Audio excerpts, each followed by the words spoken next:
আমি করি I do, তাহলে আই ডু ডু অর্থ কি বলেন? আমি করেছিলাম আই ডিড, তাহলে আই ডিড ডু মানে কি বলেন?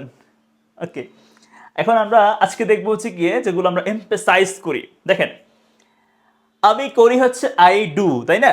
সিম্পলি আমি বলি আই সে, আমি প্র্যাকটিস করি আই প্র্যাকটিস, আমি হাঁটি আই ওয়াক, আমি সাহায্য করি আই হেল্প, আই সাপোর্ট, আমি লিখি আই রাইট, আমি পড়াশোনা করি আই স্টাডি, হোয়াটএভার। সো আমি যখন বলতেছি আই ডু ডু, এর মানে হচ্ছে করি, আমি তো করি, মানে এমফেসাইজ করে জোর করে বলতেছি। আমি কি করি না? আপনি কি দেখেন না এরকম আর কি? আচ্ছা, তাহলে আই ডু ডু মানে আমি তো করি, জোর দিয়ে এমফেসাইজ করে বলতেছে। আমি করেছিলাম আই ডিড, তাহলে আমি তো করেছিলামই, এটা হবে আই ডিড ডু। ওকে, আমি তো করেছিলামই, আপনি কি দেখেননি? So I did do, I did do. Let's see some more examples. Okay? Some more examples.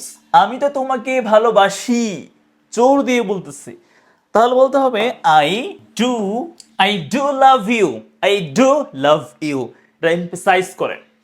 আমি তো তোমার সাথে দেখা করেছিলামই, আমি তো তোমার সাথে দেখা করেছিলামই। সো যদি বলি আই মেট ইউ, দেখা করেছিলাম বোঝাবে। বাট যখন বলতেছি আমি তো দেখা করেছিলামই, হ্যাঁ, এমফেসাইজ করছি, তখন বলতে হচ্ছে I did meet you. I did meet you. সে তো আমাকে বিশ্বাস করেই বলেছি। So I have to say she does believe me. She does believe me.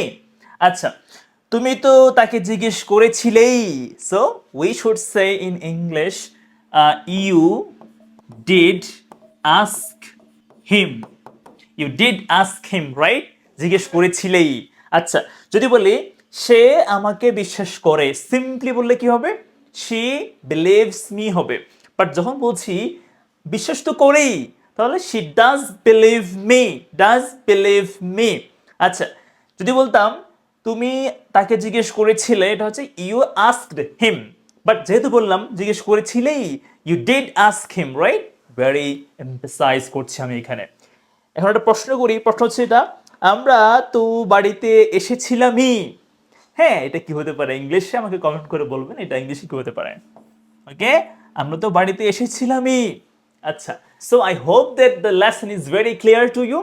আপনারা যখন হচ্ছে এমফেসাইজ করবেন, তখন আপনারা হচ্ছে ডু ডাজ ডিডটাকে ইউজ করবেন সেন্টেন্সের মধ্যে, অফকোর্স ইন পজিটিভ সেন্টেন্সের মধ্যে। Okay, thank you so much for watching the class. ক্লাসটা ভালো করে বুঝতে হলে কমেন্ট বক্সে ডান লিখবেন, আর কোর্সে ভর্তির জন্য এই নাম্বারে কন্ট্যাক্ট করবেন। থ্যাংক ইউ, আসসালামু আলাইকুম, থ্যাংক ইউ সো মাচ।